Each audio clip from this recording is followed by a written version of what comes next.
Sebelum kita masuk ke hadis 23, di paragraf paling akhir, Al-Musannif di sini menjelaskan ucapan dari Nu'man. Nu'man pernah mengatakan, haramtu al-harama istanabtuhu. Saya mengharamkan sesuatu yang haram, maka saya meninggalkan seluruhnya yang haram. Mu'taqidan hurmatahu, dengan penuh keyakinan atas keharaman. Wa ma'na qawlihi ahlaltu al-halala fa'altuhu mu'taqidan hillahu. Saya halalkan sesuatu yang halal, lalu saya kerjakan dengan keyakinan atas kehalalannya.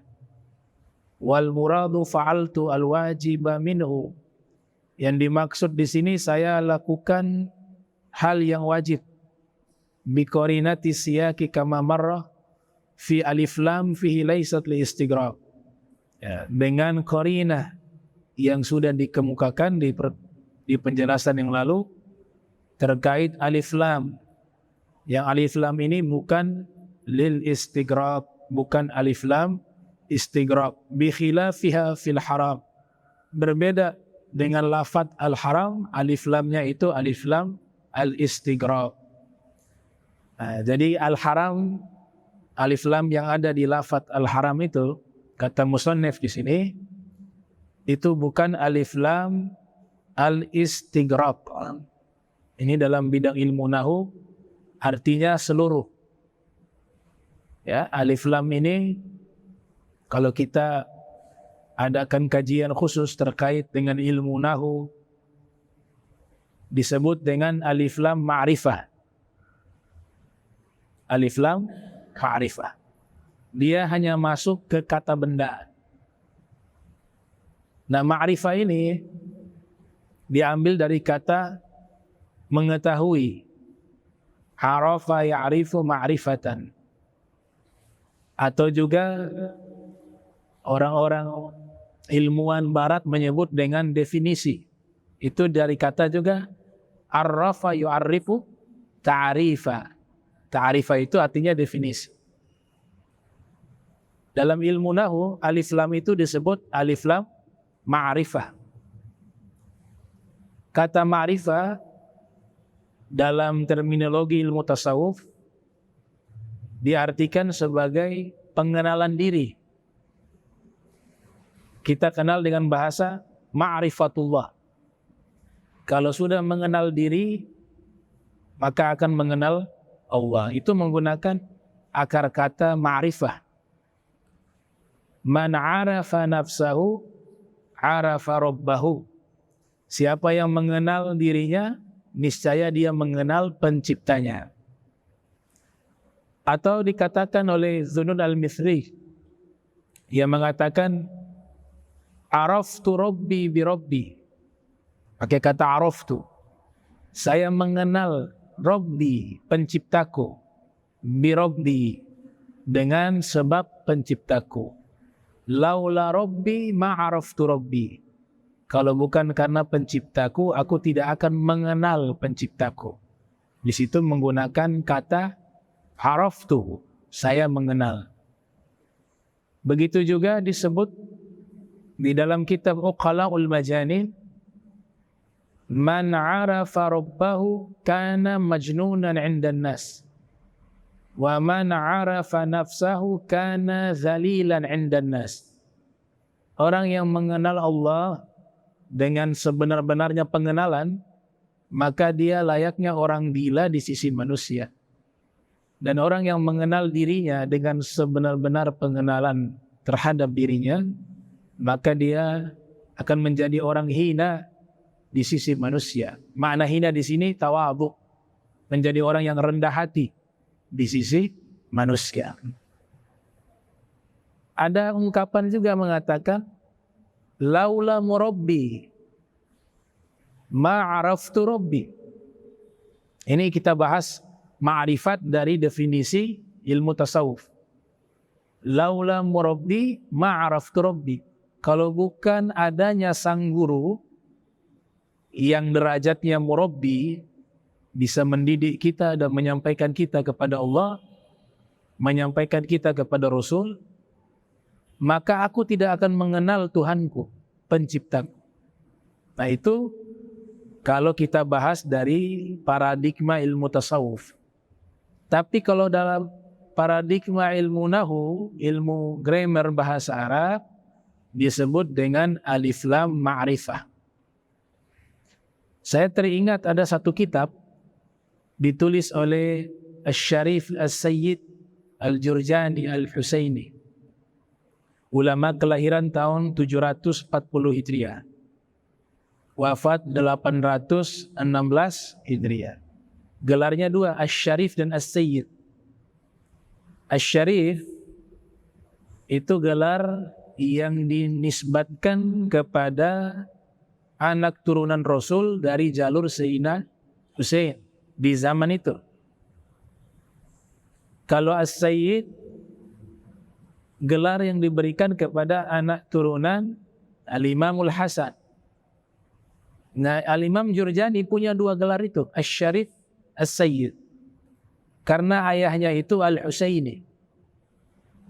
Sedangkan ibunya itu Al-Hasani, Al-Hasaniyah kalau perempuan. Kalau perempuan Al-Husainiyah. Kalau Imam Husain, kalau Imam Hasan Al-Hasaniyah. Maka digabung jadi Asy-Syarif As-Sayyid. Gelar Habib belum ada waktu itu. Gelar Habib baru muncul, ada dua pendapat. Pendapat pertama baru muncul di masanya Al-Habib Abdullah ibn Abi Bakar Al-Idrus. Dikatakan beliau yang pertama kali diberikan gelar Al-Habib. Wakil, dan ini yang populer, yang pertama kali menisbatkan gelar Al-Habib itu kepada Al-Habib Umar ibn Abdurrahman Al-Attas, Sahib Ratib Al-Attas. Al-Imam Jurjani menulis kitab berjudul Kitabu At-Ta'rifat. At-Ta'rifat ini kitab yang membahas kumpulan definisi-definisi. Jadilah satu kitab, namanya Kitab At-Ta'rifat. Jadi kita sedikit membahas ilmu nahu ya, biar kita tahu ya ilmu ini luas. Ilmu ini luas, sehingga orang yang belajar dalam proses belajar ilmu agama tidak merasa puas dengan ilmunya, dan orang yang tidak pernah belajar menghormati orang yang belajar. Karena itu perintah Rasul. Dilalui jalan yang sangat melelahkan untuk menuntut ilmu. Jadi alif lam ma'rifah, kalau kita coba jelaskan, itu artinya sesuatu yang sudah ditentukan. Dia antonim dari nakiro. Antonim dari nakiro. Nakiro sesuatu yang belum ditentukan. Contoh sederhana, ketika Allah Ta'ala berfirman, kita al-misal ma'rifat di sini. Fagulna drib bi'asaqal hajar fanfajarat minhu isnata asyrata aina. Kami berkata kepada Nabi Musa, pukullah tongkatmu itu ke batu tersebut. Kata batu di situ menggunakan alif lam, al-hajar. Ma makna alif lam di kata batu tersebut? Jadi yang diperintahkan di sini, Nabi Musa memukul batu yang sudah ditentukan, tidak semua batu. Karena ada alif lam di situ, ma'rifat. Jadi batu yang memang sudah dipilih oleh Allah untuk Nabi Musa pukul batu tersebut dengan tongkatnya, lalu keluar 12 mata air. Di situ menggunakan al-hajar. Seandainya tidak menggunakan alif lam, hajarun atau hajaran, ya, idrib bi asoka hajara misalnya, pukullah dengan tongkatmu sebuah batu. Jadi artinya di situ sebuah batu atau satu batu. Maka di sini masih umum, batu yang mana? Sebuah batu Banyak di situ. Itulah yang disebut dengan nakiro. Contoh di dalam Al-Quran, tadi di surat Al-Baqarah ayat 60. Di surat Al-Mu'minun ayat 20, contoh kata nakiro, wasyajaratun takhruju min turi Saina. Ada sebuah pohon, syajaratun, tanpa alif lam, nakiro. Artinya apa? Sebuah pohon. Pohonnya belum ditentukan, pohon yang mana. Wasyajaratun takhruju min turi Saina. Dan ada sebuah pohon yang keluar dari bukit Turi Sina. Nah, itu disebut nakiro. Alif lam ini di kalangan para nuhat, kalau ulama yang pakar ilmu nahu disebut dengan nahwiyun. Kalau jamaknya disebut nuhat. Di sini terjadi perbedaan pendapat. Yang ma'rifat itu apakah alif lamnya atau alifnya atau lamnya. Jadi masalah ikhtilaf itu bukan hanya dalam kasus ilmu fikih. Di ilmu bahasa Arab juga ada mazhab, ada perbedaan pendapat. Jadi alif lam ma'rifat ini, pendapat pertama yang ma'rifat alif lam. Dua-duanya alif dan lam. Ini pendapat Al-Khalil bin Ahmad Al-Farahidi. Kemudian pendapat Ibnu Kaisan, pendapat Ibnu Hisham Al-Misri, pendapat Ibnu Malik, Sahibul Alfiyah. Nah, mereka pakar bahasa Arab ini menyatakan yang ma'rifat alif dan lam. Pendapat kedua, yang ma'rifat lamnya bukan alifnya. Alif hanya ikut-ikut saja tapi tidak punya fungsi. Yang punya fungsi sebagai ma'rifat lamnya. Nah, ini pendapat Imam Al-Akhfash. Dan pendapat yang ketiga mengatakan yang ma'rifat itu alifnya. Ini pendapat yang lemah, qaulun dhaif. Jadi alif lam itu yang kuat sebagai ma'rifat adalah alif dan lam. Ini pernyataan para imam-imam ahli bahasa seperti Ibnu Hisham, Ibnu Malik, dan juga Al-Khalil bin Ahmad Al-Farahidi dan Ibnu Kaisan. Kemudian alif lam itu sendiri, alif lam ma'rifat, itu yankasimu ala kismain. Dia terbagi menjadi dua lagi. Alif lam ma'rifat terbagi menjadi dua. Yang pertama namanya al-ahdiyah, dari kata ketentuan. Yang kedua al-jinsiyah, dari kata jenis. Al-ahdiyah ini terbagi tiga. Al-jinsiyah juga terbagi tiga. Saya akan uraikan karena memang dibahas alif lam istighraq di sini, ya kita harus jelaskan alif lam secara komprehensif. Paling enggak ya bisa kita mengerti walaupun tidak 100%, ya 50 atau 40 sudah alhamdulillah. Jadi alif lam terbagi dua, ahdiyah, jinsiyah, alif lam ma'rifah. Ahdiyah ini terbagi tiga. Kita gunakan metodologi memberikan contoh menggunakan ayat Al-Quran. Jadi ada ulama pakar bahasa Arab di Mesir namanya Ibnu Hisham Al-Misri. Lahir tahun 708 Hijriah. Wafat 761 Hijriah. Beliau punya madrasah nahu sendiri. Tidak taklid kepada madrasah Kufiyah dan Basriyah. Kalau madrasah di dalam ilmu bahasa Arab itu seperti mazhab. Cuma diistilahkan dengan sebutan madrasah, bukan madrasah ibtidaiyah, sanawiyah, aliyah ya. Bukan. Itu mazhab kalau berbicara bahasa Arab. Nah, Basriyah ini imamnya adalah Imam Sibawi. Sedangkan madrasah Kufiyah imamnya adalah Imam Al-Kisai. Ibnu Hisham Al-Misri punya kelebihan sebagai ulama pakar bahasa Arab, beliau punya madrasah sendiri. Dan salah satu kitab yang terkenal yang beliau tulis berjudul Muqnil Labib an Kutubil Arif. Di situ menjelaskan kajian-kajian bahasa Arab, tapi contoh-contohnya menggunakan ayat suci Al-Quran. Nah, itu yang nanti kita ikuti cara menjelaskan alif lam menggunakan contoh-contoh di dalam Al-Quran.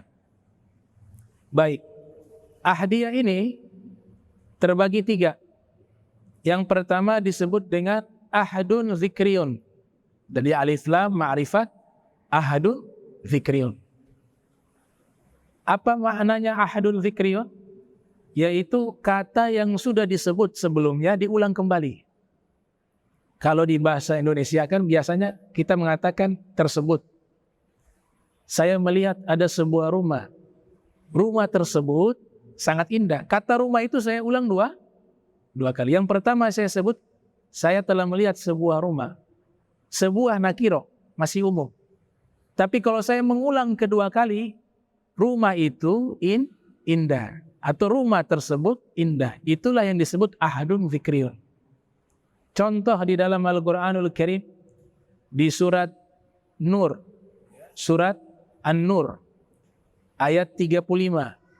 Masalun nurihi kamishkatin fiha misbah. Al-misbahu fi zuzazatin. Az-zuzazatu ka'annaha kaukabu durri. Permisalan cahaya seperti lampu pelita yang di dalamnya ada lampu. Kata lampu yang pertama nakiro tanpa alif lam. Fiha misbah atau fihi misbah. Kalau kiroah lama dia pakai ha. Kiroah yang umumnya pakai hi. Fihi misbah. Al misbah. Yang misbah yang kedua pakai alif lam. Al misbah itulah yang disebut ahadun zikriyun. Fi zuzazatin nakiro. Az-zuzazatu alif lam. Jadi ma'rifat. Dia ahadun zikriyun. Itu alif lam yang disebut ahadun zikriyun. Contoh kedua, wa fil Qur'an kama arsalna ila fir'auna rasula. Tanpa alif lam. Kami telah mengutus kepada Fir'aun seorang rasul. Fa'asa fir'aunu ar-rasula. Lalu Fir'aun bermaksiat atau durhaka kepada rasul tersebut. Di situ yang dimaksud Nabi Musa ar-rasula. Alif lam yang kedua atau yang kata ar-rasul yang saya sebutkan yang kedua kali di ayat tersebut, itulah yang disebut zikrun ahadiyun. Katanya sudah disebut awal dengan bentuk nakiro, kemudian disusul yang kedua dengan bentuk ma'rifat. Kalau dua-duanya nakiro, artinya jadi beda. Misalnya saya mengatakan ishtaraitu kitaban tsumma bi'tu kitaba. Saya membeli sebuah kitab, kemudian saya menjual sebuah kitab. Kata kitab, dua-duanya nakiro. Ishtaraitu kitaba, tsumma bi'tu kitaba. Kemudian saya menjual sebuah kitab. Maka kalau dua-duanya nakiro, arti pertama itu, saya telah membeli sebuah kitab, kemudian saya tidak menjual kitab itu. Beda kalau pakai alif lam di belakang. Ishtaraitu kitaban tsumma bi'tu al-kitaba. Saya telah membeli sebuah kitab, kemudian saya menjual kitab tersebut. Paham tidak nih? Dengar saja ya, dapat pahala. Soalnya ya, dapat bab itu ya mau tidak mau harus dijelaskan. Yang kedua, ahadun zihniyun. Ahadun zihniyun. Apa itu zihniyun? Kata tersebut kalau kita gunakan alif lam tidak perlu penjelasan, dalam benak kita sudah paham maksudnya. Contoh di surat Al-Fathi ayat 18. Idh yubayi'unaka tahta asy-syajarati. Ketika mereka berbaiat kepadamu wahai Nabi Muhammad di bawah pohon itu. Alif lam itu namanya dhihniyun. Tanpa penjelasan pohon itu kita sudah paham. Ini peristiwa di saat Nabi dibaiat. Namanya bai'atur ridwan. Pohonnya diketahui di mana di lokasinya. Tapi kalau sekarang sudah dihancurkan. Tapi di zaman Rasul, itu mereka faham pohon mana yang ketika ayat ini berbicara. Nah itu alif lam di situ sudah cukup menjelaskan maknanya. Namanya ahadun dhihniyun. Contoh kedua, izhuma fil ghor. Ketika mereka berdua fil ghor. Ada alif lam al-ghor. Di situ disebutkan goa. Tapi kita faham. Alif lam itu sudah bisa menjelaskan dan mewakili yang dimaksudkan goa itu adalah goa apa? Goa Thur. Ketika Nabi hijrah dengan salah satu sahabatnya, kemudian mereka sembunyi di goa tersebut. Itu disebut alif lam ahadun dhihniyun. Yang ketiga disebut alif lam ahadun khuduriyun. Yaitu ketika disampaikan alif lam tersebut, itu yang dimaksud pembicaraan waktu itu juga. Di saat itu juga, di waktu itu juga. Contoh, di surat Al-Ma'idah ayat 3. Al-yawma akmaltu lakum dinakum wa atmamtu alaikum ni'mati wa raditu lakum Islam Madinah. Di hari ini alif lam, al-yawm, itu menjelaskan bahwa khitabnya itu terjadi di hari tersebut. Sudah ada keterangannya. Yaum Arafah. Di hari Jumat. Dari mana bisa diketahui? Dari kata al-yauma. Karena ayat ini turun pada waktu tersebut. Nah, itu disebut dengan ahadun khuduriyun. Kemudian yang jinsiyah terbagi 3 juga. Tadi kan ahdiyah terbagi 3. Yang jinsiyah ini terbagi juga 3. Yang pertama namanya istighraq, yang kita bahas ini. Istighraq al-afrad. Istighraq al-afrad, alif lam ini dia menyimpan makna seluruhnya, kullu. Kita setiap hari baca surat Fatihah. Alhamdulillahi Rabbil Alamin. Apa terjemahannya? Segala puji bagi Allah yang menciptakan alam semesta. Kalau kita jujur dalam berbahasa Arab, segalanya gak ada di situ. Gak ada kosakata segala di situ. Kalau ada, harusnya begini. Kullu alhamd lillah Rabbil Alamin. Harusnya seperti itu. Tapi kok diartikan segala, apakah salah? Tidak. Justru itu penterjemahan yang sangat benar. Lantas dari mana segala itu diterjemahkan?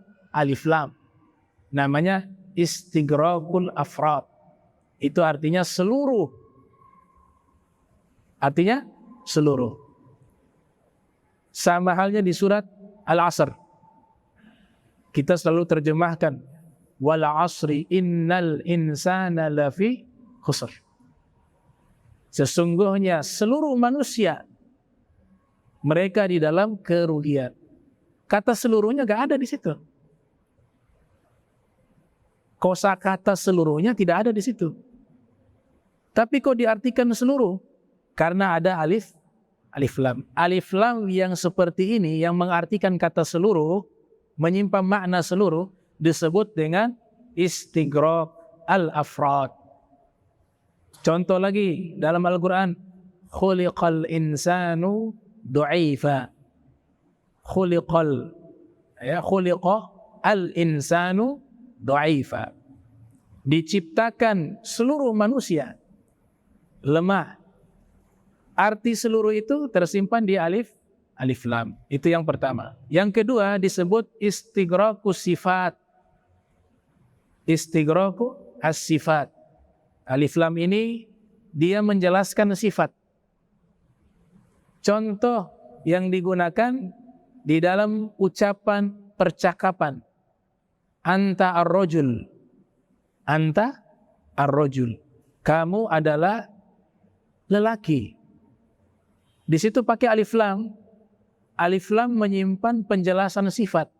maknanya bukan engkau laki-laki dari sisi gendernya, tidak. Tapi yang dimaksud engkau memiliki sifat-sifat pemberani, sifat-sifat sabat, keteguhan, sifat-sifat as-sabrun, sabar. Itulah sifat-sifat terpuji laki-laki. Jadi disebut anta ar-rajul.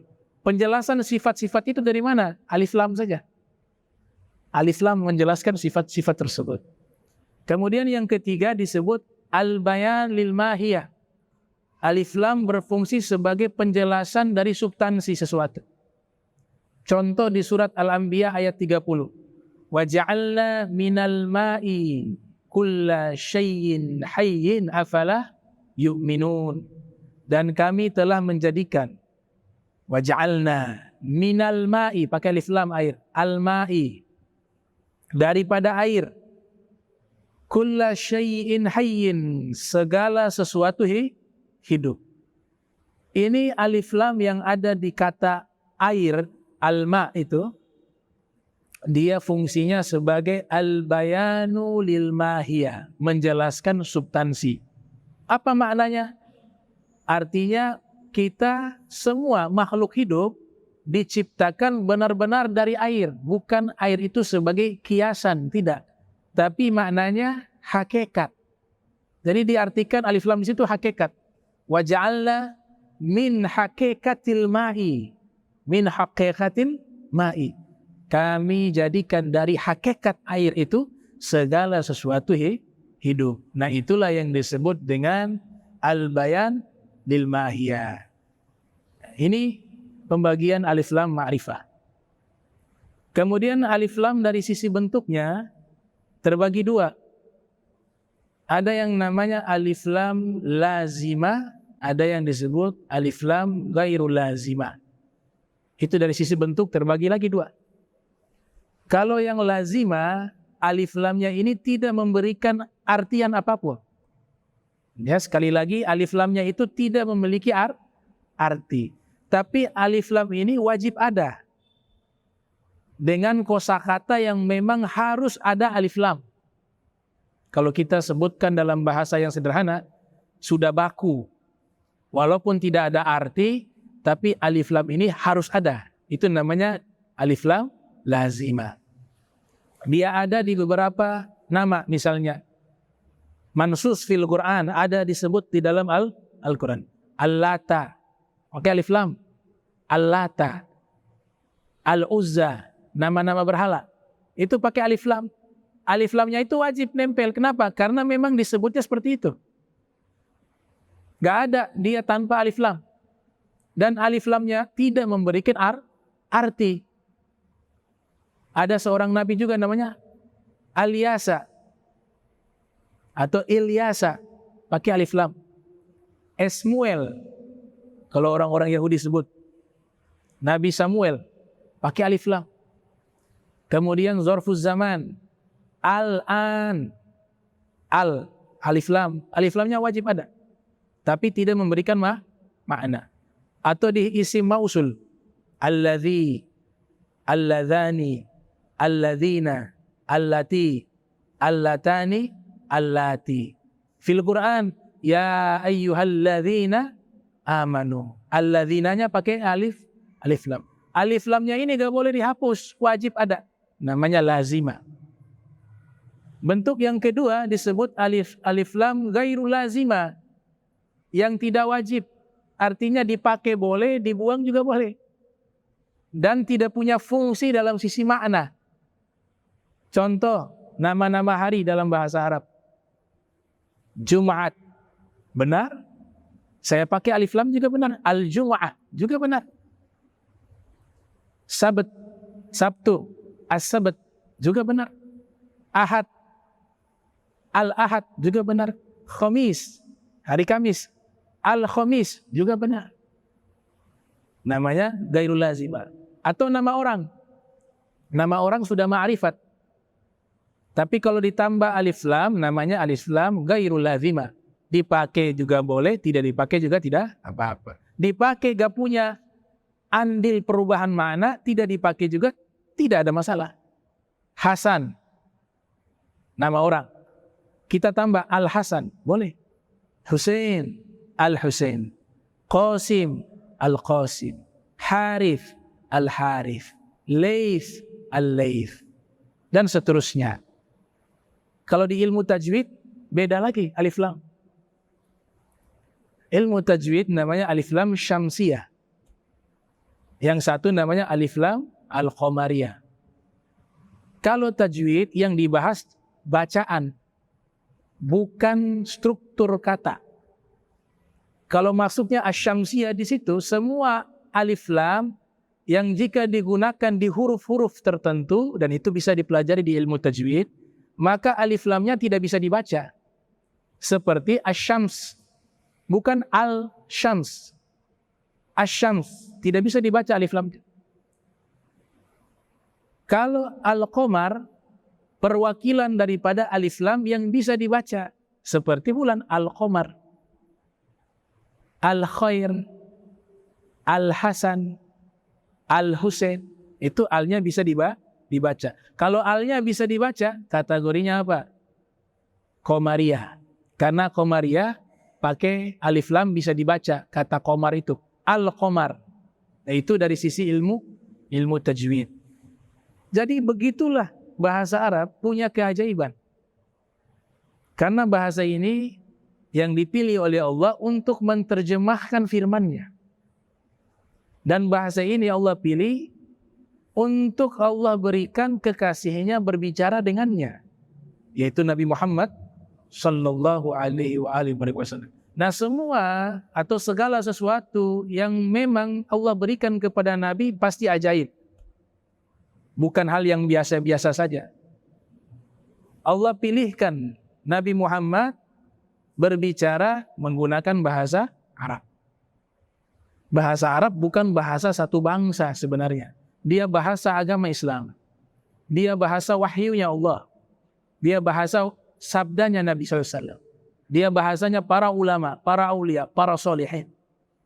Maka ulama-ulama terdahulu, ketika mereka membahas tentang keajaiban bahasa Arab, ada yang membahas dari sisi mukjizat Al-Quran. Mukjizat Al-Quran yang paling tertinggi itu adalah sastra bahasa Arabnya. Tidak ada taranya, tidak ada bandingnya. Begitu indahnya sastra Arab yang ada di dalam Al-Quran. Tidak ada satupun manusia ketika membahas tentang warisan, melainkan mereka pasti akan bertikai dengan masalah waris. Kumpul, apalagi yang dapatnya sedikit. Apalagi yang sudah dihibahkan kepada anaknya yang lain, sedangkan dia dapat sedikit, walaupun ada aturan di situ tidak boleh lebih dari 1/3 dan seterusnya.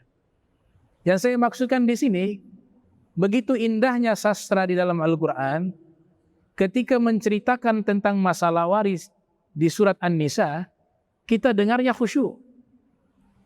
Padahal beberapa ayat di surat An-Nisa itu sedang membahas tentang hukum waris.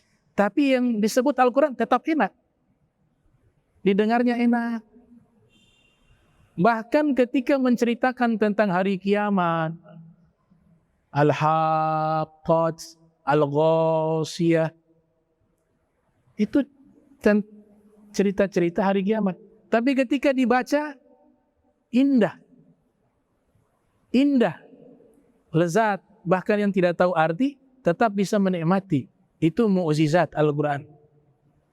Maka ulama yang bernama Syekh Abdul Qahir Al-Jurjani, kelahiran tahun 400 Hijriah, wafat 471 Hijriah, beliau menulis satu kitab khusus yang membahas mukjizat sastra di dalam Al-Quran. Berjudul Dalailul I'jaz. Bahkan juga beliau menulis tentang rahasia-rahasia ilmu balaghah, ilmu sastra, bahasa Arab, yang terdiri dari 3 bidang ilmu yang digabung menjadi satu disebut dengan ilmu balaghah, yaitu ilmu bayan, ilmu ma'ani, ilmu badi'. Judul kitabnya Asrar al-Balaghah, rahasia-rahasia ilmu balaghah. Bahkan beliau menulis kitab Shorof, Al-Miftahu fi Sorfi, yang membahas tentang kosakata. Dari satu kata bisa mengambil atau memunculkan beberapa makna kata yang lain-lainnya. Dari satu kata. Doroba yadribu dorban fahuwa doribun wa dzaka madrumun idrib la tadrib madribun madribun bidramun. Itu contohnya tuh. Nasara yansuru nasran fahuwa nasirun wa dzaka mansurun unsur la tansur mansarun mansarun insarun. Kataba yaktubu kitaban atau kitabatan. Ya katibun wa dzaka maktubun uktub la taktub maktabun maktabun miktabun, dan seterusnya. Satu kata tapi bisa melahirkan banyak arti-arti yang lainnya yang tidak keluar dari kata awalnya. Kataba telah menulis, yaktubu sedang menulis, kitabatan menulis, katibun orang yang menulis, maktubun yang ditulis, uktub tulislah, la taktub jangan kau menulis, maktabun maktabun waktu dan tempat menulis, miktabun alat menulis. Itu dari mana? Ilmu shorof. Bahkan ada ulama abad ke-5, ya lahir tahun 513 Hijriah, wafat 577 Hijriah. Di situ menulis satu kitab berjudul Asrar Al-Arabiyah, rahasia-rahasia bahasa Arab. Jadi bahasa Arab itu punya sir, punya rahasia. Muncul satu bidang ilmu namanya filologi. Kalau orang-orang modern sebut filologi, ilmu yang membahas tentang naskah-naskah kuno dan juga membahas tentang kosakata dari sisi sejarahnya. Kata ini munculnya dari mana nih? Apa sejarahnya? Itu dibahas. Bahasa Arab ketika kita gunakan kosakata abqariyun, artinya jenius. Abqariyun artinya jenius. Ternyata kosakata ini punya sejarah panjang. Asalnya kata ini, dia adalah satu tempat yang ada di pinggiran kota Makkah. Nama tempat. Dan tidak ada penghuni di tempat itu. Orang-orang Makkah di zaman itu meyakini bahwa di situ kampungnya jin. Beberapa orang yang masuk ke kampung itu diyakini oleh mereka, kalau mohon maaf orang ini orang yang bodoh, kalau dia masuk ke kampung itu, kemudian dia keluar jadi orang pintar. Itu yang diyakini oleh mereka pada waktu itu. Karena orang yang masuk ke situ keluar jadi pintar, maka dijadikan kosakata tempat itu sebagai kata yang mewakili kepintaran, yaitu jenius, disebut dengan abqariyun. Perempuan, bahasa Arabnya mar'atun. Mar'ah. Itu artinya perempuan. Kata ini ternyata punya historis. Kenapa perempuan disebut dengan mar'atun yang satu akar kata dengan mir'atun, cermin. Kalau cermin, mir'ah. Kalau perempuan, mar'ah. Hanya di kasro dan di fathah saja. Kalau kasro jadi cermin, kalau fathah jadi wanita. Apa hubungan antara dua kosakata ini? Ternyata kata mar'ah itu terlahir dari cermin. Kenapa? Karena memang secara fitrah wanita selalu perhatian dengan penampilan. Selalu berkaca. Kalau berkaca lama. Makanya kalau ada laki-laki berkacanya lama ini, wah ini perlu dipertanyakan. Jangan-jangan dia mar'ah. Karena dia selalu fokus kepada penampilan. Kita kalau laki-laki, apa yang ada di depan, beli baju. Kalau perempuan tidak, enggak ini kurang di kancingnya, ada bengkok sedikit. Ini begini, ini begini. Coba pindah ke sana, putar lagi. Keliling berapa toko. Ujung-ujungnya mau pulang, di situ juga balik. Ini sudah. Tapi kalau kita enggak. Ini saya punya kostum di matching-matchingin sama perempuan. Sama istri. Ini harus ungu, ini ungu. Ini bukan saya nih. Kalau dulu saya sebut diri saya Habib Pelangi. Yang ada di depan saya pakai. Jadi kopiah putih, baju dia hijau, sarung warna merah, rida warna putih. Jadinya pelangi. Kenapa? Ya laki-laki fitrahnya gak fokus dengan penampilan secara fitrawi. Yang lebih cenderung menilai dan fokus perhatian terhadap penampilan perempuan. Maka disebut mar'ah, yang diambil dari kata mir'ah, bercermin. Tapi itu dampak positif juga. Disitulah laki-laki butuh kepada perempuan. Perempuan juga butuh kepada laki. Saling melengkapi.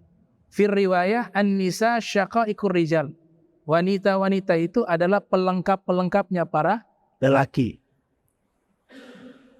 Kalau laki-laki, bahasa Arabnya rojulun. Punya historis juga. Kenapa laki-laki disebut rojulun? Ternyata satu akar kata dengan rijlun, kaki. Apa hubungannya antara rojulun dengan rijlun, laki-laki dengan kaki? Karena laki-laki itu dibebankan tugas oleh Allah untuk mencari nafkah. Dia harus banyak berjalan mencari nafkah kerja. Maka disebut dia dengan rojulun, dia ambil satu akar kata dengan kata kaki, rijlun. Itu baru satu kata seperti itu jadi satu bidang ilmu. Namanya falsafatul lughah atau disebut juga fiqhu lughah.